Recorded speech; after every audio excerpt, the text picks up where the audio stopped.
left is continuing to push the idea that the Republicans have never won a decent election, that every Republican elections have ever won has been stolen. By the way, there's a poll out today or yesterday showing that an enormous number of Democrats think that Russia actively tampered with election ballots.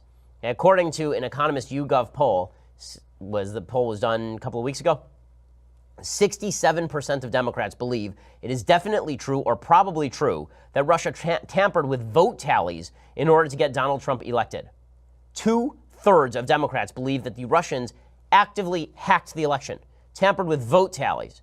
And yet we're told that only President Trump is undermining our electoral institutions. Bill Nelson in Florida, he came out over the weekend. He said that he lost because of voter suppression. There is no evidence of voter suppression. No one is being stopped from going to the polls for illegal reasons. Nobody is being told that they cannot vote. Nobody who is trying to legally vote is being stopped at the polls. This is nonsense. It's just garbage. Here is Bill Nelson, though, promoting the idea that if he loses, it was because of voter suppression.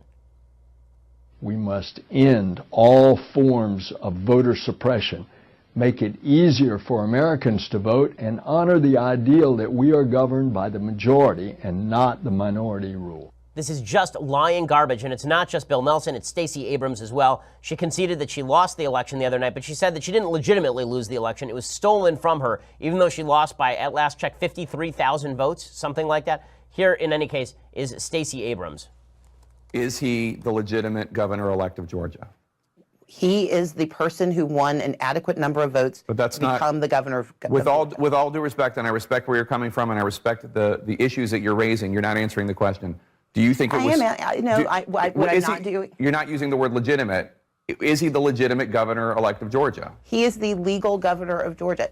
Okay, he's the legal. She won't say he is the legitimate governor-elect. Is this dangerous?